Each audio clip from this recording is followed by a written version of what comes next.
Hello, I'm Chef Carol. Cherries are really not one of those things that I eat very often. Cherries have a very high level of sweetness. I decided to try the Rainier cherries, which has an even greater level of sweetness. But I believe everything in moderation. So what I've done today is made a Rainier Black Forest cake. I've made it in a very small size and I used a very small amount of the Rainier cherries. That doesn't make it keto, but it helps. So today, maybe I'm going to be a little dirty keto. Now this cake has a consistency of a kind of a fudge cake. I tell you, those Rainier cherries make a very excellent topping. If you dare, I invite you to try the Rainier Black Forest cake and let me know how you enjoy it.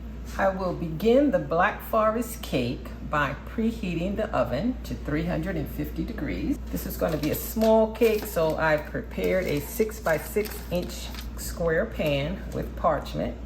I'm going to start by putting all of my dry ingredients into the bowl. I have an all-purpose keto flour. I have an allulose granulated sweetener. I have swerved brown sugar. I have dark cocoa powder. And I have a teaspoon of baking powder and 1/8 of a teaspoon of baking soda. Put the bowl on my KitchenAid and just stir up all the dry ingredients. I've also measured off 3/4 of a cup of buttermilk. Pour that in. I have 1 large egg and I have a teaspoon of vanilla paste. Once all of the ingredients are combined, scrape the bowl and make sure that all of the dry ingredients have been stirred up from the bottom. I'm just going to pour this batter into my 6 by 6 cake pan.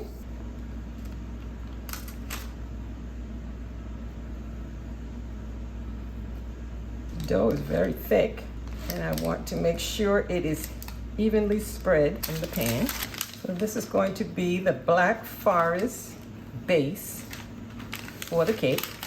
Once the cake is placed in the oven, it will cook between 26 and 32 minutes.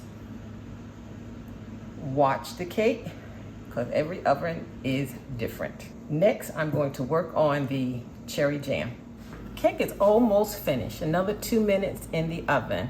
I'm going to start the Rainier cherry jam. And what I've done, I use this very handy gadget to pit all of the cherries. So I'm going to add the cherries into this pot. I'm going to cook it until the cherries start to make a juice. So while the cake cools, I'm using a small saucepan. I have 271 grams of Rainier cherries. I'm going to cook these over medium heat with granulated sugar. So I have here 1/8 of a cup of granulated sugar. That is a plant-based sugar. I'm going to take the pot over to the stove, and as the cherries start to cook, I'm going to use this potato masher to start mashing them down as they cook, and that will take about 6 minutes. I'll see you back. The Black Forest cake is out of the oven. The cake rose nicely. I'm just going to use this cake tester into the center. Comes out clean. So I'm going to let the cake cool in the pan. I must admit that I failed to put the melted butter in. So what I've done is made a solution of simple syrup, and I am praying that that will add moisture back into the cake. Meanwhile, my cherries are cooking. The cherries cooked for about 6 minutes. They have certainly released a lot of juice. I'm just going to pour them through this sieve.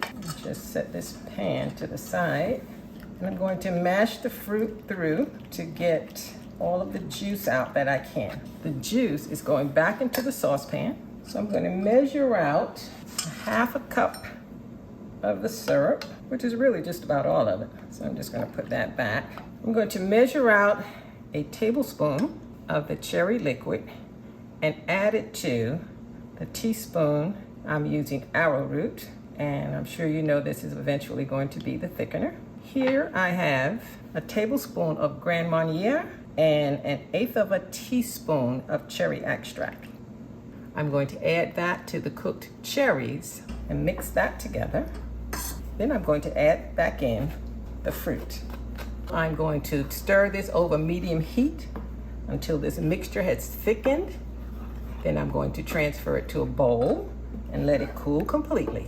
And then we'll almost be ready to finish this cake off once the cake cools completely. I'll see you back here. To finish off this cake, just going to take a toothpick and poke holes all over the top of the cake. As I said, I did not use butter, so I did use a simple syrup to coat the cake. I'm going to take the Rainier cherries and just spread those around the top of the cake. I've whipped a cup of heavy cream and a tablespoon of powdered plant-based sugar. And I'm just going to go around the edge of the cake.